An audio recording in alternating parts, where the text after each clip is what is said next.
Hi, and welcome to the Grace Cycle Show. I'm your host, Karen Dittman, and my heart for this show is to help you stop striving and struggling and instead step into the freedom of growing closer to God through His grace. You don't need to try harder.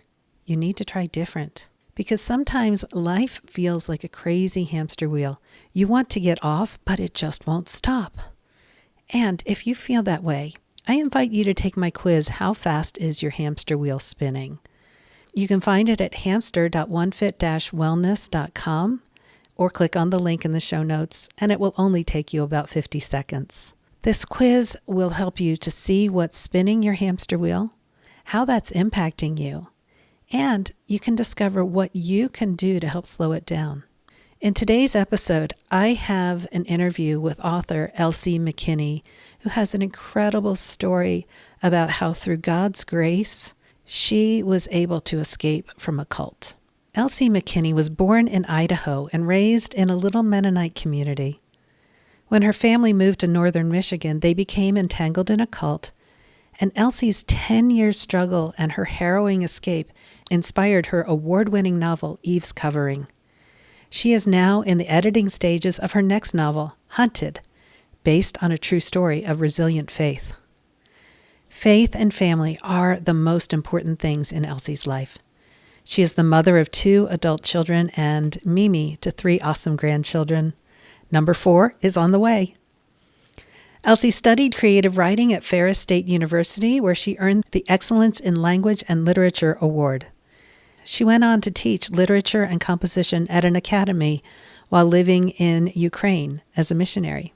Elsie is also a keynote speaker, and she'll help you dive deep into the heart of resilient faith, unshakable and luminous, even in the midst of heartache and tragedy. She lives in northern Michigan with her husband David and their cheeky Cavalier Spaniel. So I invite you to relax and enjoy my inspiring conversation with Elsie McKenney. Welcome, Elsie. I am really excited to have you share your story with our listeners today. So let's just jump in and have you talk about how you were involved you were kind of trapped in a cult and how God led you to escape from that. Okay, well, I think it even starts, God's grace started before I got involved in the cult. Mm. I grew up, I was born into a Mennonite family, a Mennonite church. So I heard the gospel and I gave my heart to the Lord when I was just 8 years old. And I'm so thankful for that little church that I was at because they had a Bible memory program for the children. And each Sunday, like between the Sunday morning service and the Sunday evening service, we spent learning Bible verses and talking about them.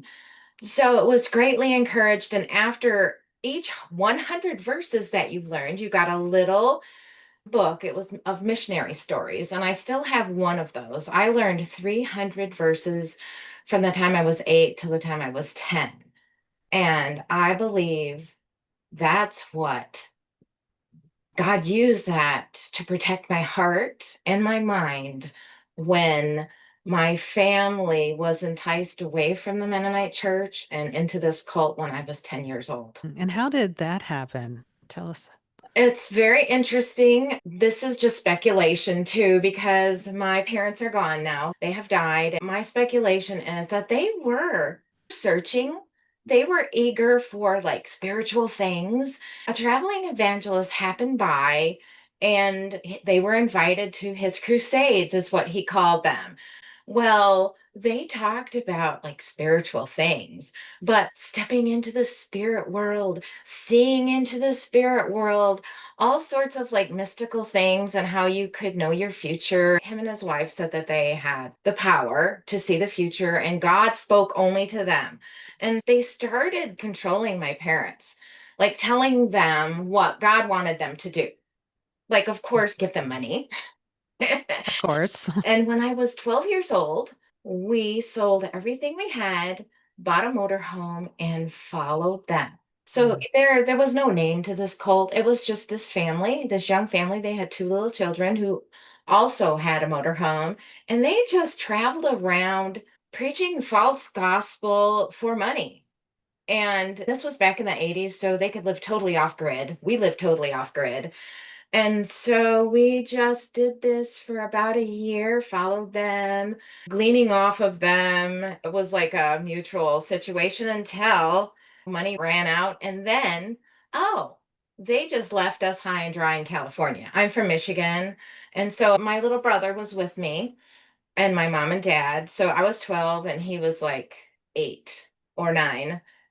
We had a motorhome, but we had no food, no gas, and the motorhome, the tires were like threadbare. But God, this show is about grace and grace.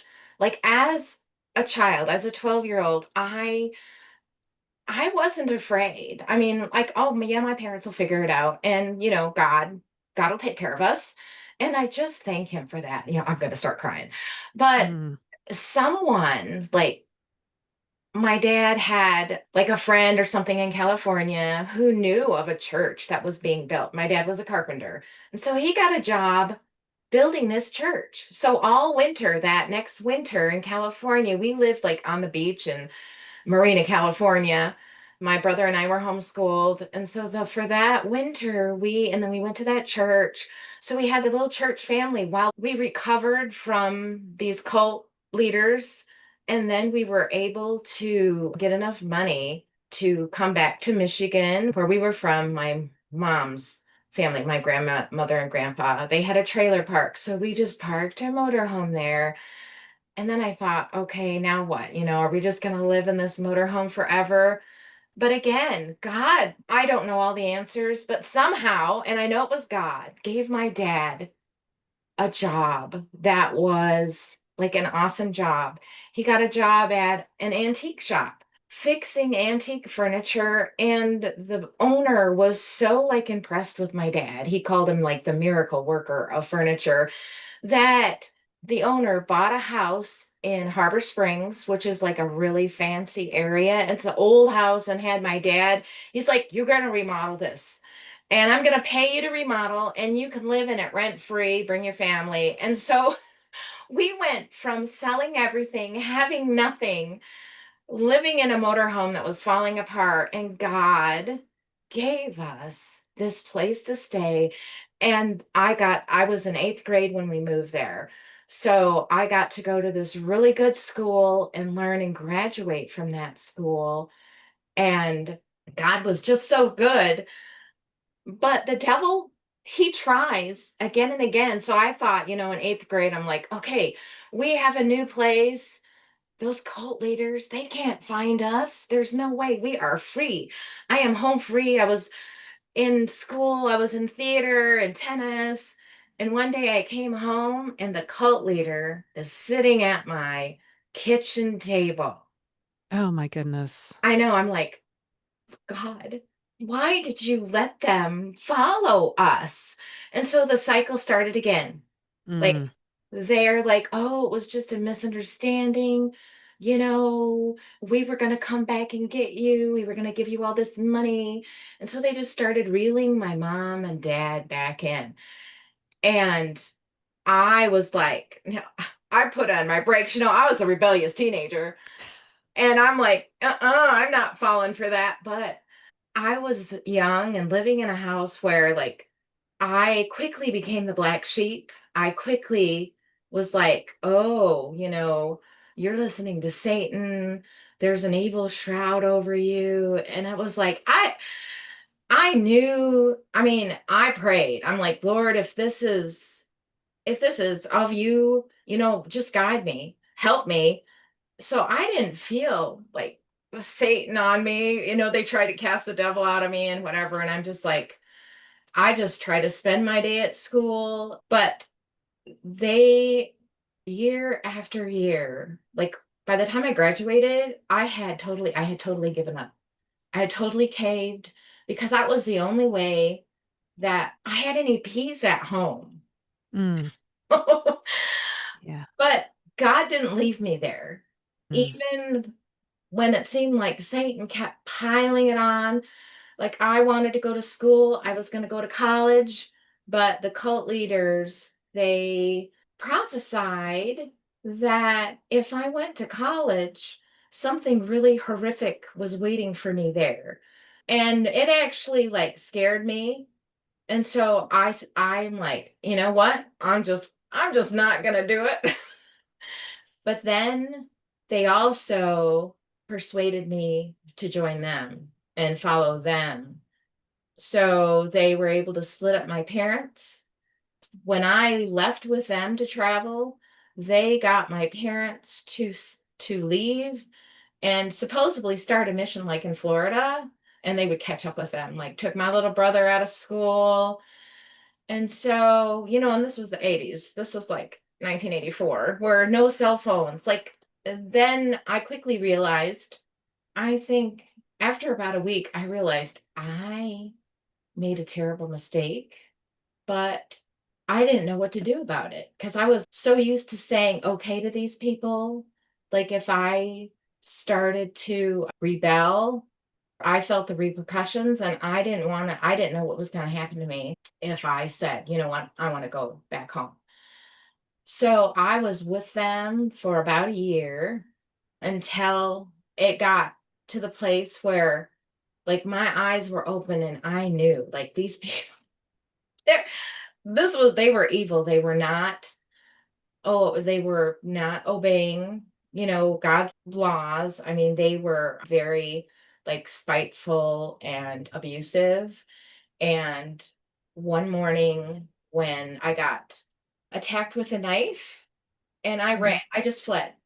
I was in Thunder Bay, Ontario at the time. I just ran for my life. I had grabbed my purse and my bag, and I did not know what was going to happen to me. And at that point, I didn't care. Like, I'm just let me out of here. And I felt a complete relief because in that house too, where they were staying, they stayed with people. I started to feel like an oppression, like really bad, like I couldn't hardly breathe. Like in this, they had put me down in the basement, and I snuck out in the middle of the night then too, just trying to get out. And so I was homeless for a while, trying to figure out what I could do. I had less than $5 in my pocket. And I called certain people, and some people like knew I was in a cult and said, well, we're just not going to help you because you're in a cult. Like, you're just going to use that money for, they didn't realize I want to get out. Like, help me. I finally found one of my aunts and uncles. They said, well, we don't have the money to send you because I just wanted a bus ticket. I don't want to talk to anybody. Just help me get home. They're like, well, we'll come get you. I'm Mm. like, I had been living between the bus stop during the night because it never closes. I could like sleep, I would sleep in the bathroom stall because I didn't trust anybody. And then I would wander the mall. They still had malls back then. Wander in the malls by the day and I would like snatch food off the tables because I don't have anything to eat. And I just waited. And I think I was so numb. Like I was just numb. Mhm. I would pray, but I know God's grace was over me because, and at that time too, someone tried to help me. This man was trying to get me in his car. He's like, I'll help you, la, la, la. And God, I kind of woke up and went, no, I'm not going with you. I have someone that's coming to help me. So my aunt and uncle, they took me back to Michigan. They let me stay at their house for a while. I had a sister, so I like did couch surfing. Like I was still homeless, but enough people like helped me. I ended up staying with my sister who had this old car that she gave me so I could get a job. But I was living with her and God's grace again. And it's like I can't make this up because I was afraid to go to her church. They had a little like I was afraid. I was afraid when I was homeless to go to the police or a church because I didn't trust anybody. But I'm like, okay, I'm living with her. I better go to her church. Well, I I just started to heal. Like you hear the word of God, you start to heal. Mm. And after like about a year, this guy shows up at this church that, is their friend that ends up, he's my husband today. So Mm. it was his church. He had been in college and he came back. Like, and I'm like, oh yeah. So God just put us together and he helped me just put the pieces of my heart back together. And that's been like 38 years ago. We have two grown children and we have three grandchildren and another one on the way. And I'm just so thankful for God's grace in my life, or I wouldn't be here today. Mm. Going back, I love that you started from the beginning when you were a child and learning the scriptures. And it's like God put that into your heart and mind so Mhm. that when you were older and you had been caught up in this cult, you knew the truth. I did. You knew. And so, even though, yes, you had been worn down and manipulated into following these cult leaders, you still did know the truth. And when the time came, God showed you what Hmm. they're saying is not true. What I have always said to you is true. Hmm. And he gave me the courage to act on it, to Right. to flee evil. Like, it says flee evil, flee the devil, Hmm. and God protected me. And it was hard. He never said that we wouldn't suffer and we wouldn't go through trials, but I believe I'm stronger having gone through that. And he was with me. He was with me the whole way. I never doubted my salvation. The cult leaders kept trying to make me doubt my salvation, Hmm. make me think that I was, possessed and all this garbage. And like I could feel God's hand like on me. And Hmm. so I wasn't terrified. I mean, I was Right. scared at times because I didn't know what they were going to do, but I also knew that they only had power to hurt my physical body and not my soul. Mm. Yeah, that's true. And there was something else that you just said that God has not promised that we wouldn't suffer. In fact, Jesus did say, in this world, you will have trouble, didn't he? Yes. And he said, but take heart, I have overcome the world. Yeah. So, yeah, that is where he meets us in, I think, in the depths of our troubles. And sometimes he does let us go down to really impossible situations, but that's where he shows his power and his love. And, protecting you. I don't know how long you didn't. I don't think you said how long you were basically living between the mall and the bus station, but he protected you in all of that. It was about a month. Okay. Yeah. But I was Yeah. only 18 and in a foreign country. So like anything really could have happened to me. Yeah. And nobody would have known. Right? I could have just disappeared. Right. Right. And it might have been the 80s, but they probably wouldn't have put your face on a milk carton because they thought you were with these cult leaders. Right. And I was 19. Yeah. I And wasn't a kid anymore. right. You were 19. Yeah. Wow. I see the finger of God through all of that, that you knew, at least I think I heard that you knew that he never left you. He was Oh yeah, always with you. that Yeah. is true. Even when your mind had been corrupted or worn down or whatever, so that you felt like you had no choice but to follow them. And you were separated from your own parents. Mm, Mhm. oh, yeah, that is just, that kind of spiritual abuse is just evil. It really And is. and I just hope that through my story, other people will be encouraged to Mhm. like if they're in a similar circumstance or situation that they would like flee, even if Yeah. it's hard for a while. It's better than being like tied to the devil. Right. Right. Yeah. Well, and nowadays there are so many more resources. We're so much more aware of human Yeah. trafficking. I mean, it, Hmm. someone could have argued that even if you were not being sexually abused, you were Hmm. still trafficked. You were taken from Yes. your family and you were being used to promote the cult leaders' Hmm. agenda. And so there's so much more awareness of that now, and there's so many more resources to help people Mhm. so people Yeah, can I didn't escape. know. Yeah, Like, if I would have known of some, like, shelter somewhere, right. I had no idea, and I was too afraid to ask anybody. Mm-hmm. I said, like, now I'm like, "Why didn't I go to the police department or knock on the door of a church?" Someone would have helped me, but I was brainwashed at that point to think no one would believe me and no one would care about me. Right, right. Mhm, Yeah, that is so real. mhm. So you wrote your story in a novel. I did. Yeah. So do you want to tell us more about your book? Sure. It is fiction, but I had suffered from nightmares for so long, like for 10 years.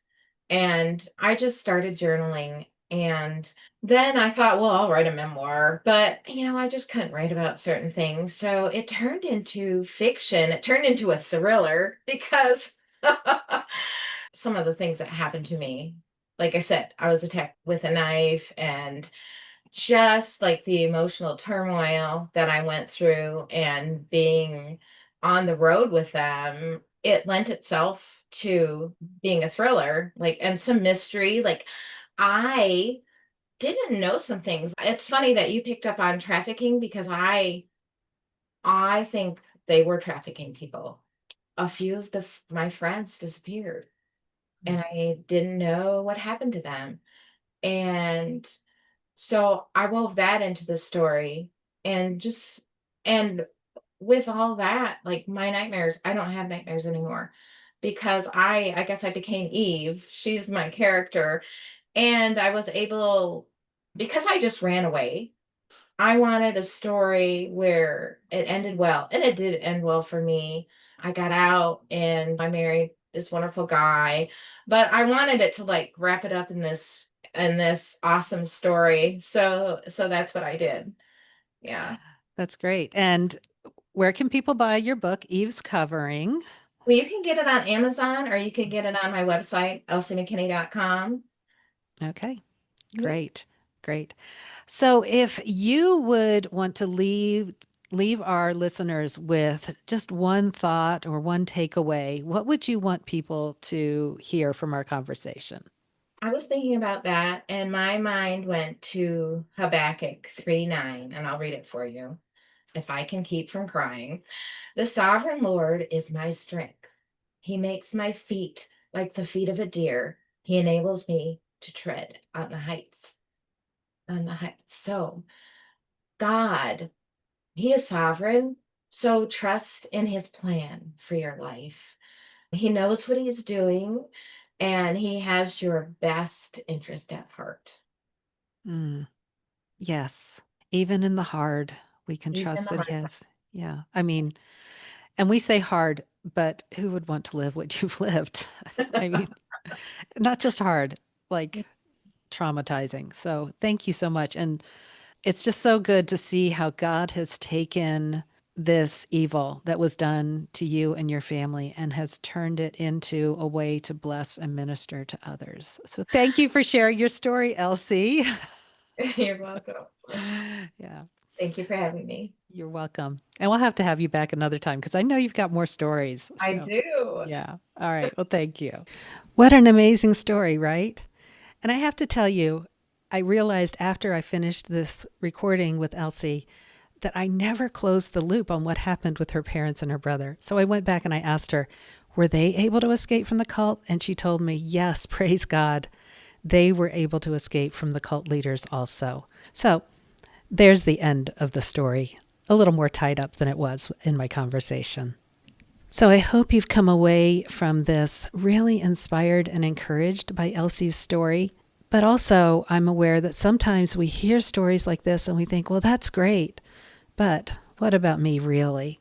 So, if that's what you're thinking right now, let me invite you just to take 50 seconds and go check out my quiz, How Fast is Your Hamster Wheel Spinning?